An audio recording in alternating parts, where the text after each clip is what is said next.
Gavel in this works. Well, then you're going to miss it. Gavel in this work session at 12:28, 2 minutes early, on the confirmation of Mr. Robert Arthur Carl Doehl, otherwise known as Bob, for the Development Services Director. People will come back in, but here's who we have right now, Mr. Dunbar. Oh, I'm sorry. Forrest Dunbar. Peterson. Dyson. Big Training. Austin Davidson. Eric Croft. Bob Doehl. Bob Dole's here, and Miss LaFrance just stepped out. She'll be back, I feel confident. Mr. Doehl, congratulations. We have your resume, and we'll let you speak a little bit, and then the members will have questions. How are Julie and Carl? They're doing great. Carl is a senior at West High School, and Julia is working right now until she decides what she wants to do after high school.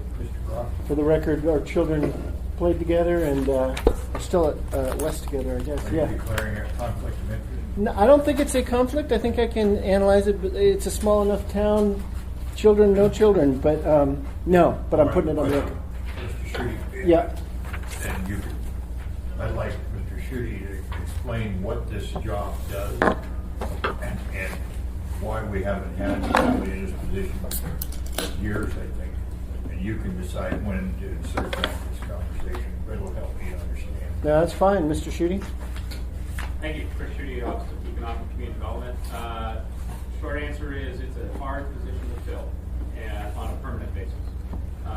So for approximately 18 months, we have had the position split into two acting assignments. We split the department director responsibilities to Jack Frost, who was the acting director of Development Services for the past 18 months. We split the building officiating or building official responsibilities to Ross Knopsinger, who was the acting building official for 18 months. During that entire time period, it was an open and ongoing recruitment effort, and it took a lot of time and energy for us to finally move up. Yeah, but I want to know what they do. If I may suggest it, my best candidate, hopefully he knows what they do.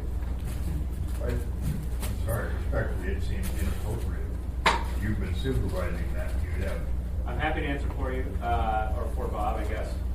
So the Director of Development Services oversees divisions within the Development Services Department. Many of them you are familiar with, including code enforcement, land use enforcement, etc. Building safety is another one, on-site water, wastewater. And as the Department Director, he will oversee and direct the work of those divisions as they work to help make Anchorage a better city to build in. As the building official, he has the adjudicatory responsibility of overseeing conflicts or interpretations of code, building codes, and adjudicating those matters as they come up. Yeah, and forgive me, I mean to be respectful with him and so on. Nice change, Mr. Dyson. There's certainly a concern, as I understand it, that whoever holds this position, please be familiar with what the perspective of developers and contractors and so on. And apparently we've had people that had that experience and skills very useful. So that's kind of what's prompting my Sure. Is that an ordinance requirement, Mr. Schutte? Is that in? To that point, so the position historically has been filled by someone with an engineering degree, typically a civil engineering degree. In fact, I believe in the past 3 building officials have been civil engineers.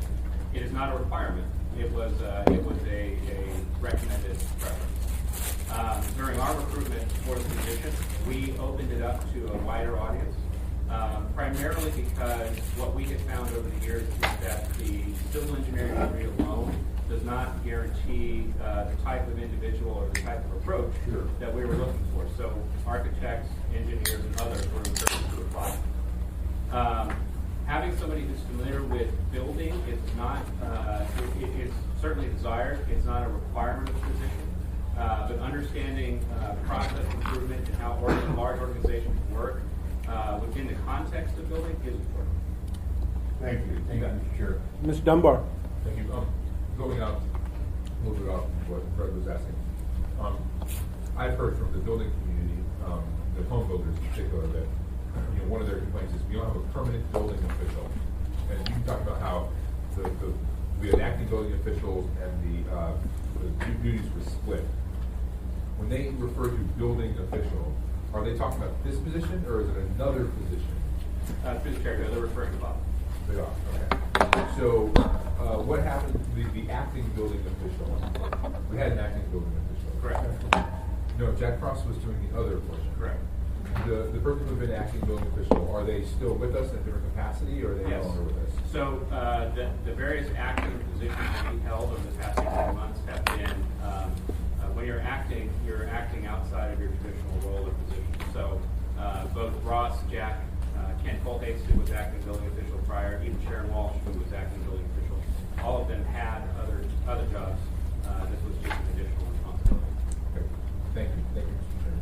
You can hear from the setup, Mr. Doehl, that there's interest by the Assembly in knowing both your qualifications and why you'd be a good fit with a thing that has a lot of engineering or design or construction to it. So, Mr. Doehl. Thank you, Mr. Chair. I come into this position not an engineer. By training, I'm a lawyer. As a lawyer, I look for a compliance-based approach in doing things, and that is what I bring to the department. It was the practice of law that brought me up here. I first learned about everything Anchorage has to offer when representing the Alaska Air National Guard and the Department of Justice sent me up here. After that, fell in love with Alaska, lived here 20 years, started with the Department of Law, and then after 9/11 went full-time. By training, a lawyer; by experience, a leader. And what I bring into this position is leadership in terms of how the processes can be improved for our customers, the contractors and builders, and also for the public as a whole in terms of providing high-quality, affordable buildings and housing in Anchorage. In the military, as the Mission Support Group Commander, I oversaw the Civil Engineering Squad. They're the ones who did the construction and facility maintenance and modernization on the base. I did that role for Coolis as a separate entity, and then for a move to JBER for 5 years. Also along the way, I did a year and a half of active duty building the construction and facility entity for Joint Base Elmendorf Richardson, combining two separate entities. For the last 4 years, I've been working with the Department of Military and Veterans Affairs as Deputy Commissioner.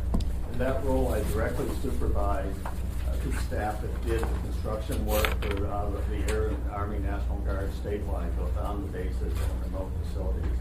Like when Craig Campbell was in this position of 2000 to 2002, I do not come to you as an engineer or necessarily out of this area. What I do bring to you, however, is the experience garnered specifically in the area, for working with the contractors, working with the developers, working back in 2005 with the housing analysis of what developers needed as the base came together and the population was going forward. In taking that, I combined that with the leadership gained over 3 decades of military experience. Coming into this group, you have a tremendously talented group working things. And you're right, you did have the position split between 2 acting individuals. The problem with an acting individual in a leadership position is by the time they're doing... He'll just get in line. You can keep going. Okay. I'm waiting for you to get your attention. Yep. Now I've got it. Thank you. Go ahead. So, in terms of an acting official, as long as they're acting, you're not going forward. They're just treading water because they're doing 150% of their workload. They're doing their own job plus this position. Coming into this position, I'm taking that leadership experience, focusing on the customer experience. I've met with AHBA, I've met with the builders individually and the contractors, and working with them to figure out what we can do to make this a more effective process for them. You have a very dedicated, technically competent staff at the municipality. Sometimes you need an outside look, though, to say, what can we do better? For instance, when I look at comments we're sending out on plan and site reviews, it's imperative that we identify where we're coming from. We don't have opinion in there, but we identify the code or the other compliance issue that's driving it in terms of how we're going forward. I've instituted that already. Also in terms of improving our process so that when you send something to us, we get everything we need to get back to you so that we don't send it back to you, and then the next time we came in, we say, oh, we missed that, you also have to do that. That's an unsatisfactory experience for the builder, for the developer. It costs time and money that should not be passed on to Anchorage residents. I'm bringing that focus into the organization in terms of the look.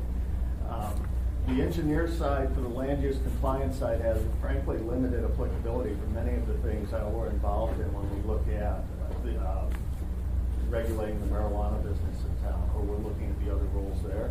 It's a useful background. I would posit, however, that the ability to delve into the ordinances and the underlying codes is more useful going forward in that regard.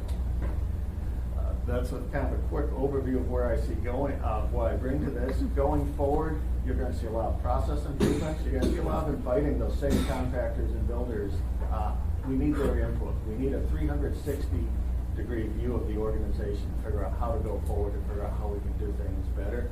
We've already initiated those contacts, and we have coming up a after-action review on a recent development action to learn from everyone's view of what worked, what didn't, what we can do better.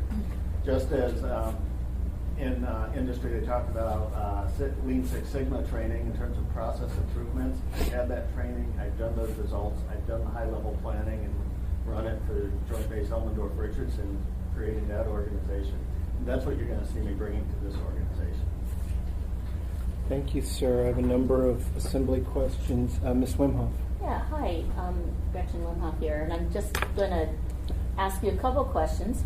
So you're coming into a time period where we're looking for development in certain areas, and we've already had passed some ordinances. For instance, downtown, there's encouraging people to come downtown and rewarding them with a tax abatement.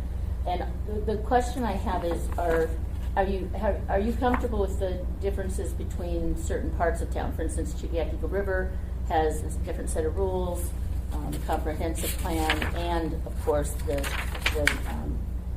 DSA doesn't extend out there, so it's a little bit different on that end. And then of course, the places where there'll be groundbreaking type of development is South Anchorage and north in Eagle River, where there may be infrastructure needs. So are you also going to be involved in those kind of negotiations and understanding, or is it simply working with the developers who go past that stage? Does that make sense what I'm asking? Through the chair, Assemblywoman, the planning is a separate department parallel to mine that oversees the comprehensive plan and oversees kind of the macro overview. When a developer wants to go forward and develop that subdivision in South Anchorage or in Eagle River, my private development team gets actively involved in that, as well as possibly on-site water, depending how far off it is. And so we are actively involved in kind of the handoff, if you will, from when the plan goes into a development. And I am involved in those discussions, and I'm right now as we try to figure out how to get the yes on some developments going forward right now. Okay, and a follow-up, of course, then would just include your relationship with the different utilities. Of course, there's AWU, but then the different electrical, gas, et cetera, for developing those. Sometimes that's the area where negotiation needs to happen. Who's going to pay for the infrastructure that's going to come through? Are you going to be working with those, or are members of your team going to be working in that area?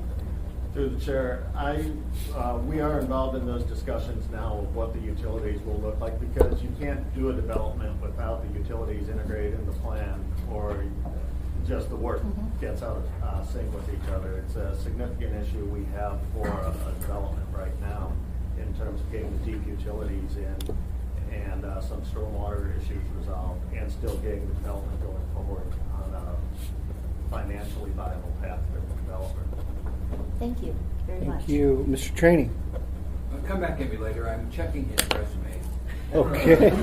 you got that to look forward I to, know Bob. most of the people you worked with. Mr. Weddleton. Well, I have three, so we can go if you got a few. If you want No, go ahead. around. But so a couple things that I know have come up. There's like you can look at code, I think, but there's also policies, and the policies tend to be hidden to most of us. So, are you aware of these internal policies and the implication, and how do you make those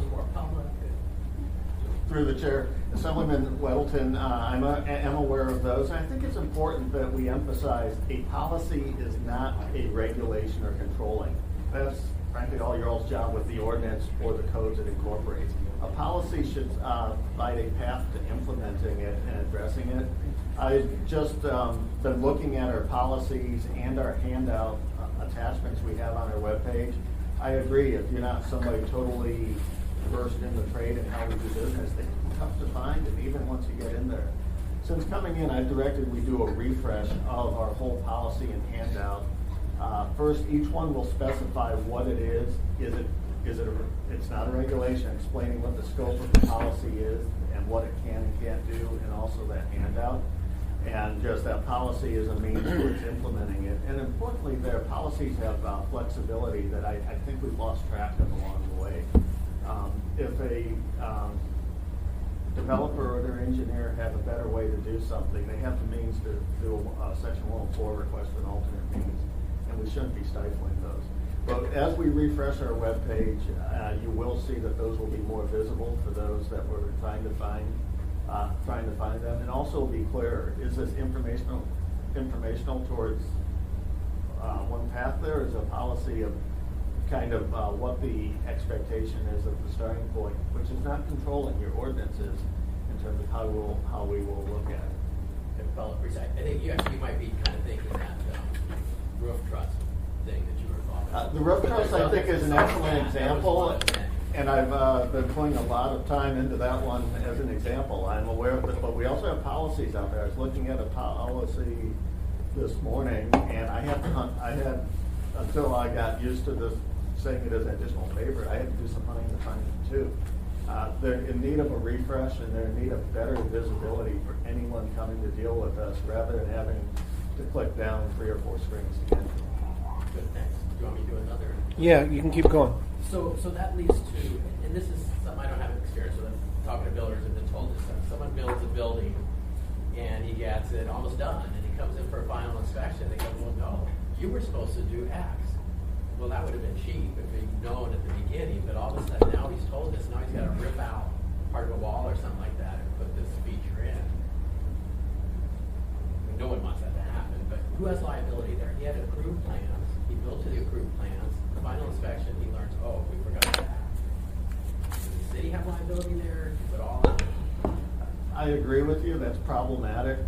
Ben and Adams, the study done 17, 18 months ago, talked about that same scenario. I think we'd have to delve into that legal question of liability. I will say though, it's a fail on the Development Services Department. If you come to us for a plan review, and we also don't make sure we have what is done, what we need in the plans to get you through inspection, we cannot have that. In looking at that, this is where the leadership and process improvement comes in. What we need to do when you bring something to us is make sure those inspectors who are going to look at that whenever it's done have the detail they need to now in the plan, so that never happens. There's a great book out there called The Checklist Manifesto. As a military pilot, I'm kind of drawn to it, the checklist anyway. Chapter 3 is the master builder, though, and talks about making sure you have a systematic process to get the information you need and a systematic process of the right people to look at it, and then that doesn't happen. I've been scouring Tidal Wave for copies of that for my supervisors and been handing them out, because we're going to be taking that and going back through our processes, and rather relying on, we're going to deliberately assure that those inspectors look at those plans so that doesn't happen to that builder again. If you've got a third, can I go back through and put you back on the list? Yep. Mr. Dice. Mr. Chair, I'd like you to take a 2-minute at ease, and I'd like to talk to you and Mr. Dunmore very quickly about whether a question I want to ask is. We can do that offline. Mr. Weddleton, go ahead, and I'll talk to Mr. Dyson. Would you look at hear his answer to my Yeah, I know, but I'm stipulated. It's brilliant. Are we being taped so they can go back? So I appreciate, so the process improvement, so this is something I've heard for years, and had a little bit of experience. I rebuilt an old car wash, so that was my hands-on, but obviously talking to people, I have decades of experience. And you go from one department to another, and they tell you, you think you're good, and then they tell you something that, oh no, now change something over in this department. You gotta go back over Where'd there. your cup of dirty, Jane? Listen to the cup. No. So you're going, it's this iterative process, and what you expect going in is, but as a novice, I go through step by step and I'm done. It's not this back and forth. So you say process improvements. How will you change it so that bouncing around doesn't happen anymore? The process improvement, there will always be some give and take between the plan reviewers and the inspectors when they're looking at that plan. However, when that plan gets returned to you after that first review, it should have both of those, both of their input integrated in it. Process of review is deliberately making sure that the people that have to have a stake in that final inspection and issuing that certificate of occupancy or that other conditional use approval have had an opportunity as necessary from the get-go to make sure that things are in there that they need. Where the situation occurred that we both talked about is no one thinks that, oh, fire also has to look at that, or traffic has to look at that, or we didn't show the right type of connection that has to happen between the wall and the roof at this scenario and this particular structure. So it may be somebody was rushed, they didn't appreciate the full ramifications of it, but there's no process to make sure that there's that deliberate decision and analysis that this is okay or not by the different disciplines involved. So how can you, would you have plans on how you would change it to fix that, or are you pretty new? So my plans are you're going to see a rigid checklist of conscious deliberation by the different trades involved and the different folks, external to us, we have to coordinate with. So that before we get back to you and say, hey, you're good to go forth and do things, we get their input on the front end so that whenever downstream you've built something, you've sunk thousands and thousands of dollars of engineer time and builder time into it. We don't say, we should have had you do that. That's a fail. We got to get that to you on the front end, that coordination, so you know what those concerns are. So that sounds good, but you use a phrase, those people external to us who are part of the process. Why are there people like fire external to this process? I think, one, they all report to Mayor Berkowitz, but more important than that, there are different, you can only make it so broad before you lose track of the different equities involved. Fire has a very important life-saving role. Traffic interties closely with just the overall flow. I'm there to make sure we have quality, affordable development and anchorage. And once you broaden that too far, you lose focus and you lose the different balancing that's very important to happen between those different disciplines. Thank you. I'm next in the queue, and you have a very impressive resume, but there also was a time when there was a fair amount of scandal in the Air National Guard. Can you just clarify whether you came after, during, involved, or not involved in that scandal? I retired from the Alaska Air National Guard in 2012 with an honorable discharge and a Legion of Merit on top of that. The scandal was developing more in the Army National Guard just for the specifications of green folks, not blue folks. But that aside, I was not involved in the scandal. I've never had any allegations that were put against me. And then you came back in with Larry Hummel? Yeah, I came back in with General Hummel 4 years ago when, after a federal report said you got to clean this up, we were tasked with the cleanup. Okay. Thank you. That concern had been raised, but very well answered. So while I'm on it, and then I know we got to move, but the Bindon Adams report, you said it before. I've skimmed it. I have it on my big list of things to do to read it, but it does seem like it addresses a lot of concerns that I've heard in this community over multiple administrations, over multiple decades. And I've rarely seen a political issue that sort of spans so many different administrations and philosophies and approaches. And so I wondered if you could just briefly say, how do we crack a nut that seems like this has been at least difficult for some members that it's supposed to serve, of members of the public that it's supposed to serve, and seems, again, I don't know, to not be as development friendly as we like. What do we do about it from the Bindon Adams report or otherwise? The Bindon Adams report. Go ahead. The Bindon Adams report is great in terms of, if I look at 4 years ago, we didn't have a roadmap on what we need to do to get to the objective. Ben and Adams report provides that report. You've heard those accounts for years. This also provides the recommendations on the way forward. The short version is you implement the things you can in there and move forward, and then move on to the next step and the next step. And also you embrace the input from the public, the builders, the developers, and the public at large in terms of how our processes are looking. We don't focus internally on ourselves and how we assess ourselves, but you embrace all of that. And you don't be afraid to try and step out and try something new. It's irrational to keep doing the same thing and expect a different outcome. That's what we've been doing in this area. We've got all these reports, but where have we actually gone out and said, okay, let's try not doing business as usual. Let's embrace a new approach. We're now in the lightning round of our question period. I have Mr. Trainee, Peterson, LaFrance, and I'll put Dunbar and Dyson back on. I checked with a former employer when you were in D.C. He highly recommends you. So tell Mark, thank you. I put Craig Campbell as a major into the Guard. You've worked essentially with Craig Campbell? Through the chair, thank you for your service, Assemblyman Trainee. As a member of the Board of Directors for Alaska Aerospace Corporation, he reported to me for the last 4 years as the Board of Directors. Before that, he was in positions of leadership when I was selected for Group Command, and several other positions. He was the one that sent me to build the Joint Base Air Base Wing. Is there ever any question in moving the Guard base from Kulis, which Kulis owned, it was its own entity, to Elmendorf, because the Guard lost their identity as a separate Guard unit when they merged into Total Blue Force concept. I understand that, but the Guard was a family in Kulis. Was there any discussion on that? I know, I'm getting there. Through the chair, Assemblyman Trainee, there was substantial discussion and surprise with that inside the 176 wing community. Realized, though, that action was congressionally driven. It wasn't driven by the wing saying, hey, we're going to move across town. Thank you. Mr. Peterson. Thank you, Mr. Chairman. First of all, a statement.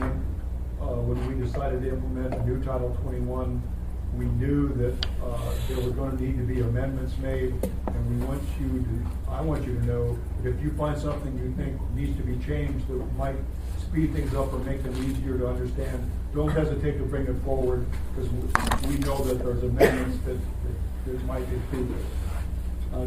Secondly, we approved electronic plan review submission a couple of years ago. How is that working, and is it being used very much? Through the chair, Assemblyman Peterson, it is being used, not as much as I'd like to see it used. There have been some learning curves with it and growth. We're looking at options. One, I told my staff to come up with a plan to improve the training we make available for those who want to use it. And two, we want to see how to set it back. Okay, thank you. Mr. France. Thank you, Mr. Chair. Thank you, Mr. Doehl. So we're in a budget-constrained environment, and what challenges do you see in implementing your vision, the checklist approach, the findings in the Benden Adams report? Through the chair, Assemblywoman France, it should not be.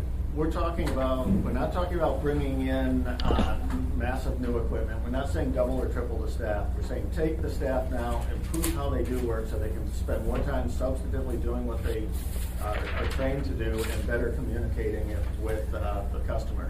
I do not foresee a budget requirement in order to implement my vision going forward. Quick follow-up, or any other additional challenges necessarily with that outside of budget constraints? Through the chair, Assemblywoman France, there's always a cultural barrier to overcome when you're implementing changes, and I think those will be the biggest ones. First, the level of collaboration we have to do with the building and development community to go forward as a team, and separate to not get to recognize just because we've always done something doesn't mean we should always keep doing it. Thanks, sir. Mr. Dunbar. Thank you. First You're next. statement. The fact that hiring you allows Jack Frost to go back to his normal job and do that full time, I think right there that's a huge benefit, because what Jack does for the community is very much appreciated by the people of East Anchorage and people in this body. But sir, it's good to see you again. And I just wanted to ask you for my colleagues, because I love it. What was your call sign again when you were a pilot? Senator. Senator Bob Doehl? Yeah. Thank you, sir. Mr. Dyson. Yeah, thank you. Thanks for what Mr. Dunbar told me.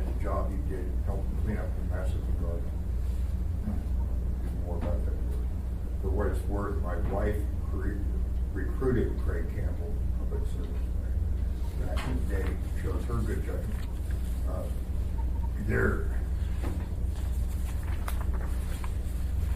There have been some good efforts to privatize, if you will, some of the operations. Certainly allowing licensed or registered architects and engineers to sign off on the drawings rather than have to go through that. I hope you're comfortable with that.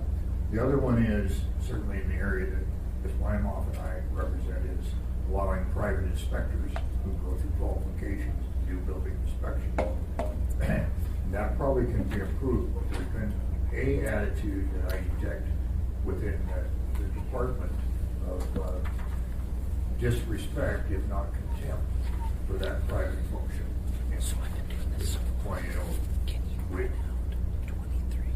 I hope you can be comfortable with that, and if necessary, to improve it. Yeah, so. Through the chair, Assemblyman Dyson, to me, everything is on the table. I come into this position without any of the preconceived impressions of what works and what doesn't work. I certainly welcome the dialogue to see, as long as we have to be safe, ethical, and legal. Your experience has largely been working in government or quasi-government, and I hope that you're open to better ways of doing things that are sometimes partnership. Anyways, I look forward to working with you. Thank you for doing this. Thank you. Appreciate that, and appreciate the lightning round. Any closing comments? Through the chair, members of the Assembly, I look forward to working with you in this position. We're always talking about some